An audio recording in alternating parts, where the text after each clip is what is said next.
Hoy me reía porque cuando empezamos con la clase de la maestría, obviamente la profesora que es del grupo de Verónica Giordano y el otro que siempre lo tengo, ahora tengo los libracos acá.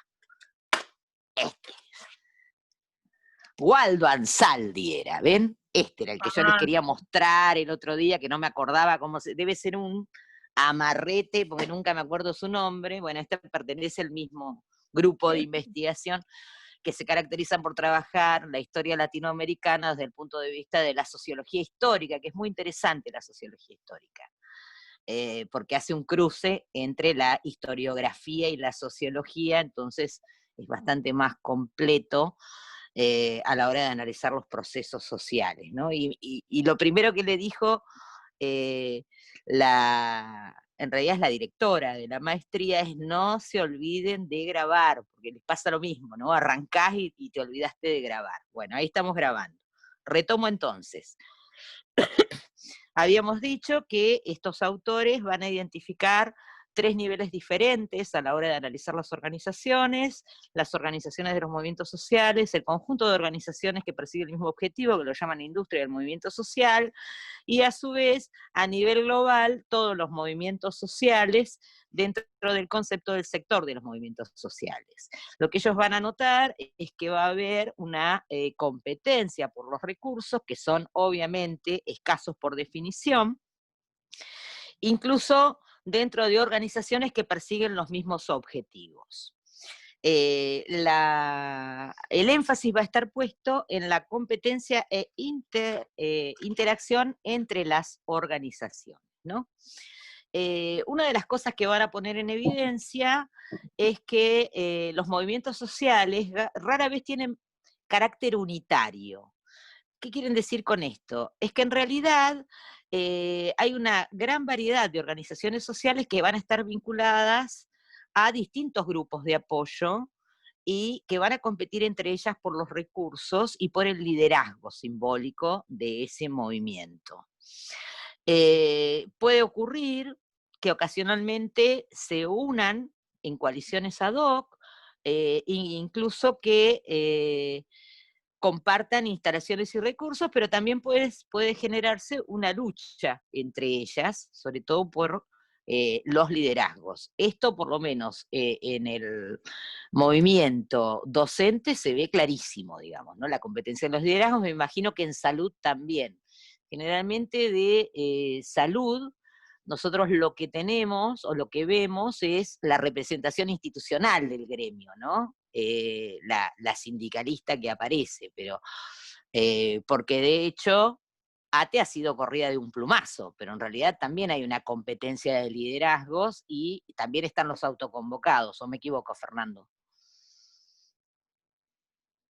Hay muchísimo, hay levantás una piedra y aparece una representación gremial. No tengo en claro si de repente el movimiento de autoconvocados está vigente como en algún momento lo estuvo. Sí, pero porque de repente esos dirigentes que en su momento fueron autoconvocados ahora se integraron institucionalmente a determinados gremios. Por lo tanto, como no estoy seguro, no te voy a responder ni sí ni no. Pero No hay sí, de problema. repente, hay un abanico de representantes en los cuales por ahí se me ocurre sí plantear que ATE tiene representación. ¿Por qué? Porque ellos participan tanto de lo que son las mesas paritarias como de lo que tiene que ver, tienen delegados en todo el sector de salud. Así que de Igual repente acá habría que hacer una distinción, ¿no? Que te la dan. Esta escuela, este enfoque te lo permite con categorías que desarrollan un poco más adelante, que es la diferenciación de la estructura formal a la cuestión informal de las representaciones. En los movimientos sociales no solamente miramos lo formal, también miramos lo informal. Entonces, dentro del movimiento hay algunas organizaciones que no están formalmente reconocidas por el Estado, sin embargo, forman parte del movimiento social, son organizaciones del movimiento social, ¿no? Esta es la diferencia. Por lo que decía Alexis, que comentaba del paro de mañana de telefónicos, evidentemente el sindicato de telefónicos no es lo fuerte que uno desearía que fuera, porque si así fuera, la empresa no podría haber sobornado a los trabajadores, digamos, si se quiere. O sea, sería una lucha colectiva al mejor estilo del antiguo modelo, del modelo tradicional, ¿no? Donde la representación de los intereses se canalizaba solamente por una institución formal, que era el sindicato, y no a partir de movilizaciones alternativas. Se ve como el colectivo de los trabajadores no se puede identificar en esta lucha, ¿sí? Estoy Imagínate segura que que, sí. Sí, perdón. imagínate que Telefónica, o sea, el arreglo que pasó fue que nos dan 6.500 pesos no remunerativos que lo da la empresa. Y con eso se frena La la lucha. movilización. Encima Telefónica son más de 4.000 empleados en todo el país. Es Mira enorme. vos. Porque Sí, fue sí, entre sí. Movistar, Telefónica y todas las variables. Sí, sí, sí. Y con 6.500 pesos te frena todo. Yo me acuerdo que por cuestiones de investigación, por otra cosa, por una vez que participé en un equipo de investigación junto con Buenos Aires, con la Universidad de Buenos Aires, con Marita González, que estudiábamos trabajadores del sector servicio y analizamos trabajadores del servicio también en Chubut, le hice una entrevista al que era el secretario general de Telefónica acá. Y me acuerdo que en ese momento él planteaba la pretensión de representar a los empleados de los call centers, por ejemplo, que ellos estimaban, estoy hablando de hace, no sé, 4 años atrás, 5 años atrás, ya no sé ni el tiempo que pasó, pero bueno, son unos cuantos muchachitos para representar, digo muchachitos porque en general son chicos jóvenes los que se toman en los call. Y bueno, era ampliar el margen de representación en forma bastante interesante, así que deben ser muy numerosos, sí. Igual de todas maneras, camioneros le pasa el trapo a todos, ¿no? A partir de, y sobre todo de la pandemia, con el conflicto que hubo con Mercado Libre tenía que ver con esto, con obtener la representación sindical de los que trabajan en los centros de distribución, ¿no? Pero bueno, son realineamientos, en este caso dentro de lo formal. En realidad, lo que van a hacer estos teóricos es analizar también organizaciones informales, no solamente las formales, que es lo que trata de dar cuenta el estudio de la acción colectiva por fuera de las organizaciones tradicionales, ¿sí? No quiere decir que se deje de entender al sindicato, porque como bien dijo Fernando, a la hora de sentarse en una mesa paritaria se requiere de cierta certificación gremial que tiene que ver con esto, ¿no? Este reconocimiento de la personería jurídica, más allá de la pretensión de las distintas organizaciones. Pero la fragmentación de la representación de ese interés colectivo es lo que en realidad abona todo este campo de las movilizaciones, ¿no? No sé Sobre si, todo cuando se trata de intereses que son más amplios, ¿no? Más globales. Sí, te escucho, Pedro. ahora que contás eso, Mercedes, me acuerdo de la representación de, bueno, un movimiento social informal como los Dragones. ¿Te acordás que, Ajá, bueno, sí, sí. tomaron el yacimiento del Cerro Dragón, tuvieron paralizada la producción como 70 días, no me acuerdo bien? Pero bueno, esa es una clara demostración en que ahí el conflicto era porque no querían, se peleaba por la incorporación, creo que al gremio de la UOCRA. Uh-huh. Tenía otros condimentos también el movimiento social de los dragones, pero fundamentalmente era un conflicto de trabajadores organizados que no reconocían al gremio. Y que de Y hecho tuvieron una incidencia, terminaron formando una alianza claro, de tipo informal, nada más y nada menos que con el aparato del Estado, claro, digamos, ¿no? Que no es moco de pavo, que en realidad claro, tenía que claro, a ver con eso, un juego estratégico de ambas partes, donde el tercero en cuestión era el claro. sindicato oficial. ¿Se entiende cómo se hace el análisis desde el punto de vista Sí, sí, estratégico, desde esta mirada? Este es el ejercicio que yo quiero que ustedes empiecen a hacer, ¿sí? Porque la sí. próxima clase vamos a ver la otra mirada, el enfoque de la identidad, ¿sí? La propuesta de los europeos, de Turén y compañía, y lo que van a terminar haciendo como ejercicio va a ser analizar el texto que les tocó de el 19 y 20D desde alguno de estos enfoques. A ver cuál de los enfoques les parece que en realidad se está adoptando desde la mirada que hizo el teórico, aún sin saberlo, ¿no? Porque básicamente son dos miradas que son complementarias, que ellos no lo entendieron así durante mucho tiempo, pero que son complementarias entre sí, pero son dos formas diferentes de ver un movimiento social. ¿Por qué este ejercicio? Porque cuando veamos ya después los enfoques integrados, ese es el lente que yo quiero que ustedes se pongan a la hora de analizar un movimiento social para escribir su artículo. Por ahí viene la mano. ¿Se entiende? Así que empiecen a practicarlo, articulen las categorías. Si no, se van a recibir de licenciados en ciencia política como me recibí yo. Teníamos un montón de conocimiento teórico, nunca habíamos analizado nada. Y a la hora de elaborar no sabíamos qué hacer con todo eso. Entonces, es necesario que en materias como esta, que son tan de aplicación inmediata, empiecen a hacer los análisis con las categorías de análisis. ¿Sí?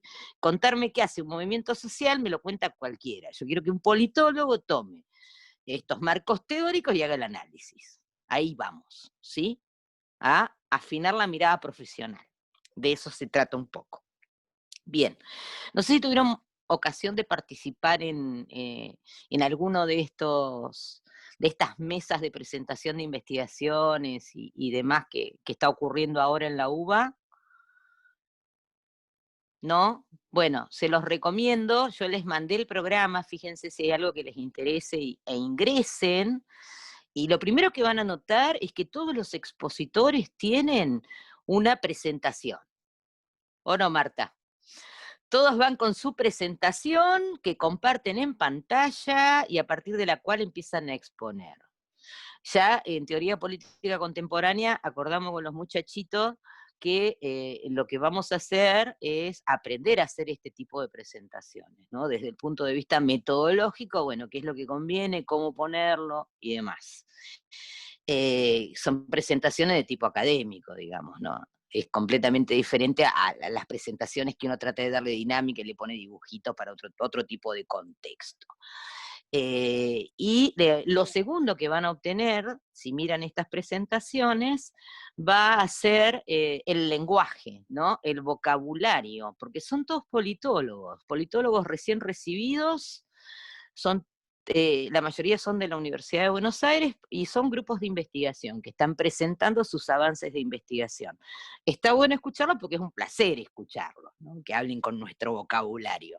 Y la otra cuestión es la reivindicación de la mirada de la ciencia política, ¿no? A la hora de plantear una investigación que el enfoque sea politológico, ¿no? Esto es un poco. Y cuando hablamos de enfoque politológico, ¿en qué pensamos? En las relaciones de poder, ¿no? Bien, además de estas mesas de presentación de papers, investigadores nobles y presentación de grupos de investigación, también van a encontrar en el canal de YouTube conferencias, ¿sí? En realidad son conferencias de gente destacada en distintas temáticas. Y están las conferencias más importantes, todavía no miré, no tengo ni idea, ¿alguien sabe cuándo va a estar el norteamericano? Bueno, después lo miramos, porque era tan sorpresivo que no lo pusieron en la agenda, los muchachos, y a mí me gustaría saber cuándo está para escucharlo. Pero bueno, es lo que hay. Se los recomiendo, hay todo el tiempo, así que en alguna van a poder coincidir y mirarla, ¿sí? Seguimos con lo nuestro. Al final el que queríamos ver con Marta, que era el de los chalecos amarillos, no se presentó, porque si no viene la persona que presenta el paper, no se trata directamente, no hay lugar donde buscar los papers y tampoco quedan grabadas, no hay un lugar donde dejen estas mesas particulares, así que es una macana, pero bueno, se los recomiendo.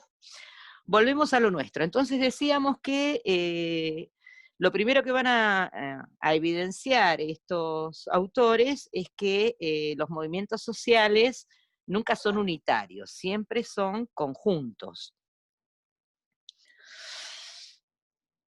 Son grupos, ¿no? Son organizaciones que se alían unos con otros. Hay una interacción entre organizaciones de los movimientos sociales. De ahí por eso hacen la analogía con las industrias, ¿no? Las industrias se ponen de acuerdo para actuar en el mercado, ¿no?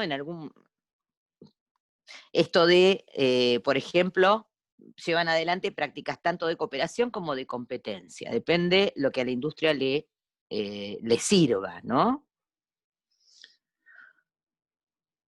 ¿Se entiende? La analogía... Sí. Perdón, digo, perdón la falta de respeto, pero tengo la T a lo lejos y veo que ahora hay una movilización de personas, de sindicatos, en contra de los policías. Ah, me encantó. A favor del gobierno. Me encantó. Es re interesante, bueno, te digo, la perdón, está bueno. Eso, muy interesante. Sí, perdón, disculpen compañeros, eso está convocado en las redes sociales, son los sectores que apoyan al gobierno, el sector kirchnerista que dice que hay que salir a defender la democracia. Sí, grabó y convocó con velas y barbijos a la marcha. A la miércoles. Wow. O sea, el tema es si se llegan a encontrar. El drama es ese. El drama es si se encuentran. Represión en la manifestación de policías.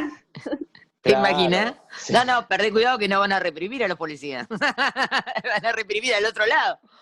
Uy, no, Dios. Sí, ellos, digo. Qué quilombo. Qué bar. A mí lo que me preocupa, ¿saben qué es? Cómo se mancilla el concepto de democracia, digamos, ¿no? Han transformado esto en una lucha anti y contra antidemocracia o pro-democracia. Me parece que no es el eje de la discusión, ¿no? Está complicado el asunto ahí, ¿no? Eso me parece. Pero, digamos, desde cada sector utiliza el lenguaje que, digamos, le resulta más afín. El sector kirchnerista seguramente va a plantear que todo lo que se le oponga es antidemocracia. Del mismo modo que el PRO utiliza la cuestión de la república. Lo que pasa es que está complicado el asunto a nivel discursivo, porque hasta hace un par de días el gobierno encarnaba el golpe de Estado, ¿no? Había desaparecido la democracia. Estábamos en una autocracia donde había un gobierno que hacía lo que quería por encima de la Constitución y de los poderes públicos. Depende de quién lo mire. Por eso. Entonces sí. Se complica el tema de los discursos. Está lindo para analizarlo desde la cloa esto, ¿no? ¿Qué pasa con los significantes vacíos? Me parece que el significante vacío en realidad es el significante república. ¿Qué pasa? ¿Qué sentido y contenido le ponemos a la república? Lo voy a tomar para trabajarlo en teoría, esto. Pero incluso la palabra república en boca, por ejemplo, de dirigentes de alto nivel, como el caso de Carrió, tiene prácticamente una significación también particular, digámoslo de esa manera, digamos, en el sentido que defiende determinados intereses y lo hace todo en nombre de la república, y quien está en su contra, digamos, es antirrepublicano. Sí. Es todo un juego de palabras en el que cada sector utiliza los conceptos a su conveniencia y por eso la CLO tenía razón. Está ocurriendo. De hecho, la CLO tenía razón. Eso, ¿no? En realidad la lucha por la hegemonía, en última instancia, termina siendo una lucha por la hegemonía discursiva, ¿no? ¿Quién se queda con el discurso? ¿Quién le pone el sentido? ¿Y quién avala este sentido? ¿No? ¿Quién se identifica?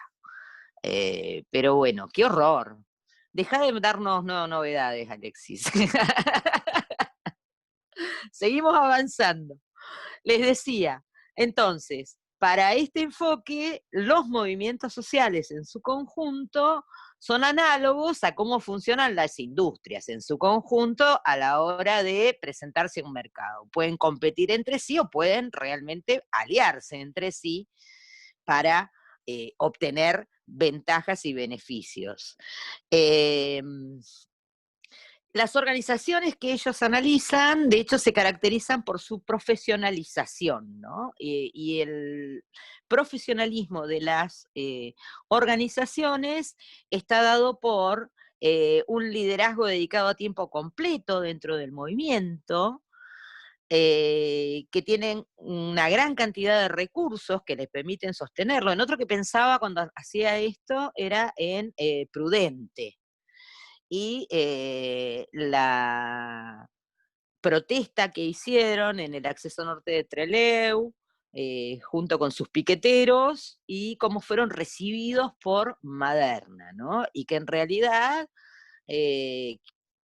todos sabemos que en realidad entre Prudente y Maderna hay un pacto, ¿no? Son aliados estratégicos. En realidad lo que hace Maderna al recibirlo es presionar al gobierno de la provincia para que le baje recursos para poder atender este tipo de movimientos, ¿no? Bueno, pensaba en esto. Y en el liderazgo dedicado a tiempo completo. Prudente trabaja de Prudente, ¿sí? Trabaja de referente del movimiento social. A eso se dedica. En cualquier momento compiten juntos por la obtención de recursos, digamos. Sí, puede ser. No, que pasa que no le conviene. A Prudente le conviene entrar con Maderna. Maderna tiene peso político. Aún. Ay, bueno, sigo. ¿Qué otra cosa caracteriza la profesionalización de estas organizaciones? Esto es lo nuevo, ¿no? Esto es lo que va con estas categorías. Ellos van a terminar explicando por qué se producen las movilizaciones sociales de la década del 60, ¿no? Para eso están elaborando todo esto. Y como no era, como era de esperarse, en los norteamericanos van a hacer este análisis desde el punto de vista de la acción racional en un mercado, ¿no? Donde hay competencias, y hay demandas, y hay intereses, y hay costos y hay beneficios. En general estas organizaciones tienen una pequeña base o inexistente. Lo que van a hacer es tratar de transmitir una imagen que a través de los medios de comunicación pueda captar la mayor cantidad de gente que los siga, ¿no? Esta es un poco la idea. Seguidores potenciales.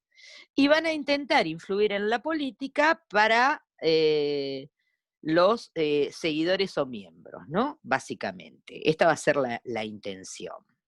Los líderes de estas organizaciones se pueden pensar como empresarios. Mercedes, ¿te puedo hacer una pregunta? Sí. ¿Qué relación hay, digamos, de la formación de los movimientos con la formación de los partidos políticos? Hace poco justo estaba leyendo, ¿ninguna? Más allá de que sean, no, pero más allá de que sean dos instituciones, o sea, que sean, uno es una institución puesta, digamos, en una arena electoral y eso, pero todo lo que vos estás hablando en función de ideología, de cómo se juntan los intereses y eso, me recuerda, por ejemplo, a Panebianco, que empieza a hablar de las distintas formaciones de los partidos políticos. Por eso lo consultaba. Claro, pero la característica que distingue al partido político es su estructura organizacional institucionalizada y su relación institucionalizada con el Estado. Acá no hay una relación institucional con el Estado. Acá lo que hay es un desafiante al Estado, ¿se entiende? El partido político busca ser un canal de participación. Lo que pasa es que también, fíjate que también los movimientos después se traducen en partidos políticos. Arranca, por ejemplo, movimientos desocupados, arranca en la calle, pero después se formaliza para hacer elecciones en realidad en lo lugares que, regionales, desde el punto de vista de la teoría de la acción colectiva, lo que se plantea ahí es una institucionalización del movimiento, pero no ocurre necesariamente. ¿Sí? Eso no. En realidad esa es la divisoria de aguas. Hay algunos autores que dicen que si se institucionaliza en un partido político, deja de ser un movimiento social. Ya no es un movimiento social, es otra cosa. Y hay otros que dicen que no, que en realidad es una acción colectiva que se formaliza, pero sigue siendo la misma acción colectiva, con los mismos reclamos. Pero además, el interés fundamental de estas organizaciones no es ocupar el Estado, generalmente. ¿Sí? El tema de la ocupación del Estado tiene que ver con un juego de estrategias, pero en realidad no es el objetivo. ¿Recuerdan la definición de Sartori de partido político? El objetivo del partido político es poder ocupar cargos políticos, si no, no tiene sentido presentarse a elecciones, o por lo menos incidir en las elecciones. En este caso no. La mayoría de los movimientos sociales no se transforman en partidos políticos. Lo hacen, estoy pensando en los movimientos ecologistas, que es un ejemplo que se adapta a lo que vos estás planteando, Alexis. Los partidos ecologistas, en realidad empieza siendo el movimiento ecologista que se transforma en un partido político que compite con elecciones y además gana elecciones. Gana representantes en los parlamentos. Pero no todos. ¿Qué pasa con el feminismo? No tenemos un partido político feminista. ¿no? ¿Qué pasa con O sea que es los mucho más movimientos por masivo, tierra? por ejemplo, el feminismo es mucho más masivo también. Pero esto, por ejemplo, trabajadores Porque que es un se movimiento más ocupaban, global. No, pero el ecologismo más también. Y no global. todos los movimientos Sí. ecologistas participan en partidos políticos. Pensá en el movimiento No a la Mina. No pertenecen a No, los tal partidos cual. políticos. Sí, en ese caso no. No, no. ¿Está? Igual O sea, siempre está esto, ¿no? De que un político agarra la bandera esa y se pone el cartelito para poder claro. decir, no la mina, yo cuido el agua. Eso siempre está, obviamente. Estos, en realidad, autores que estamos viendo, están escribiendo en un momento donde todavía no ocurrió esto de que el movimiento social se transforme en partido político, ¿sí? Los movimientos por los derechos civiles en Estados Unidos no terminaron generando un partido político nuevo. Sí tuvieron más alianza o más receptividad, si se quiere, entre los demócratas que entre los republicanos. Pero en realidad la divisoria de aguas entre los que los apoyaban y quienes no, tenía que ver con los racistas o no racistas, no pasaba tanto por el movimiento, por el Partido Republicano o el Partido Demócrata. Esto fue una cuestión posterior, digamos, si se quiere, pero dentro de los demócratas también había racistas, porque era una matriz cultural en Estados Unidos. Pero ya te lo estoy explicando desde la otra perspectiva. Lo que vos planteás se puede explicar con marcos teóricos más actuales, que sí lograron ver esto para poder explicarlo. Hasta ese momento no. Estamos en un primer momento, cuando no te cerraban los partidos políticos, había que inventar una categoría. Por eso aparece toda esta mirada para intentar explicar estos movimientos que estas personas con intereses que no buscan partidos políticos para canalizarlos, y que en general se caracterizan por ser intereses de tipo colectivo, ¿no? La población afroamericana en realidad se engloba en un movimiento por África Negra, ¿no? Por la libertad de los negros en el mundo, en realidad. Un movimiento, el poder negro, ¿no? En realidad. Se van a terminar englobando en esto, y el movimiento en realidad va a ser esto. Así es como se puede entender, de hecho, esta mirada es la que te permite entender, por ejemplo, las repercusiones que tuvo el asesinato de George Floyd en mayo en Estados Unidos, ¿no? Tiene que ver un poco con esto. ¿Por qué reaccionan en todo el mundo?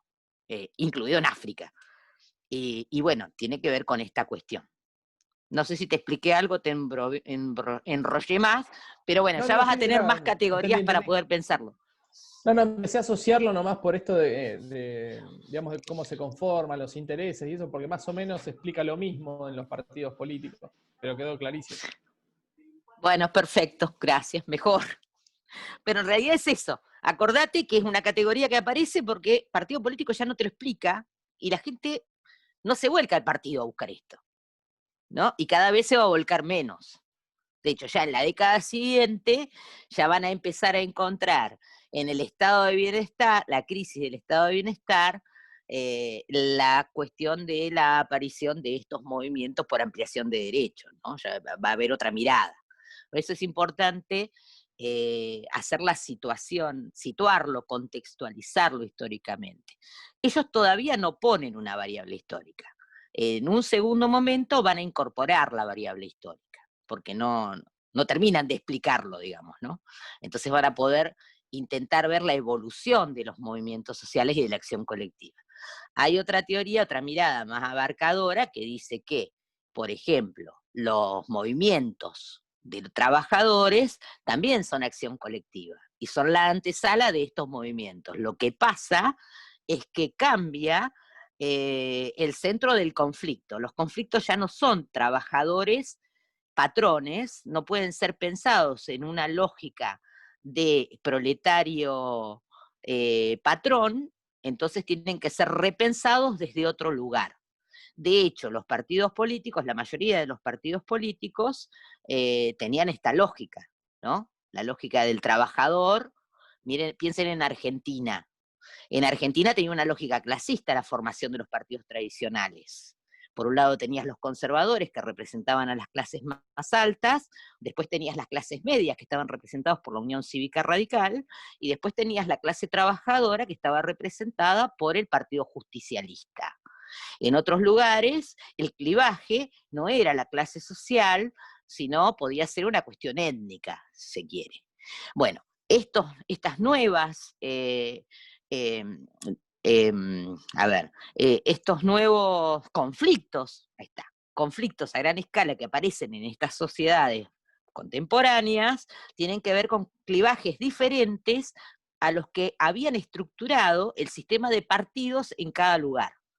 Por eso hace agua la explicación del partido político, porque ya mueve otra cosa, no está moviendo lo mismo que antes. Entonces ya no me organizo, ya no me atrae, mi interés no está representado. En realidad, en términos desde la ciencia política diríamos, el interés no está representado y va a buscar otra forma de canalizarse. ¿Sí? Sigo entonces. Decía que para esta primera presentación de esta teoría de la movilización de recursos, los líderes van a ser pensados como empresarios, ¿no? Y de hecho, el papel de los miembros va a ser muy limitado. Las decisiones políticas las decisiones del movimiento, sí, decisiones de poder. Las decisiones del movimiento van a ser tomadas solamente por el grupo de los líderes, por eso lo de lo profesional. Y en lugar de los movimientos sociales más clásicos, que estaban dirigidos hacia sus beneficiarios directos, ellos van a buscar beneficiarios potenciales. O sea, gente que en realidad va a seguirlos más allá de que inmediatamente puedan satisfacer un interés individual, ¿sí? Son seguidores de conciencia, lo llaman ellos, ¿no? Apoyan el movimiento. No soy negra, pero apoyo el movimiento de igualdad de negros, por eso voy a la movilización. Esta es un poco la idea. Que de hecho eso se ve en Estados Unidos, básicamente. Es como los hombres en una marcha de feminismo. Totalmente. Señal de que no entendiste nada. Ponele. Los hombres deben ir a las marchas de feminismo. Absolutamente. No, acordate de que cuando hablábamos de feminismo tenías los grupos más duros de feminismo que no querían que apareciera un Yo recuerdo, ahí. Alexis, que te eché del movimiento del Encuentro Nacional de Mujeres, te eché yo en persona. Sí, yo me acuerdo de eso. ¿No? Pero te eché por una cosa el Movimiento Nacional de Mujeres, el encuentro, y otra cosa son las marchas de Ni Una Menos. La marcha de Ni Una Menos, que vengan todos, traigan al perro. Yo quería colaborar y me sacaron. Sí, ¿te acordás? Estaba empecinado con participar en el Encuentro Nacional de Mujeres, lo sacamos carpiendo, ni ahí. No, ese es de mujeres. Hacete el de hombres, che. Bueno, seguimos. Obviamente van a destacar la importancia de los recursos, si lo están mirando desde el punto de vista económico, y en realidad nunca terminan de definir qué entienden por recursos. Esta es una de las debilidades de su primer planteo, ¿no? Pero básicamente tiene que ver con la cuestión de la legitimidad, del dinero, de la infraestructura, del trabajo. Y se van a centrar en los individuos y los grupos que real o potencialmente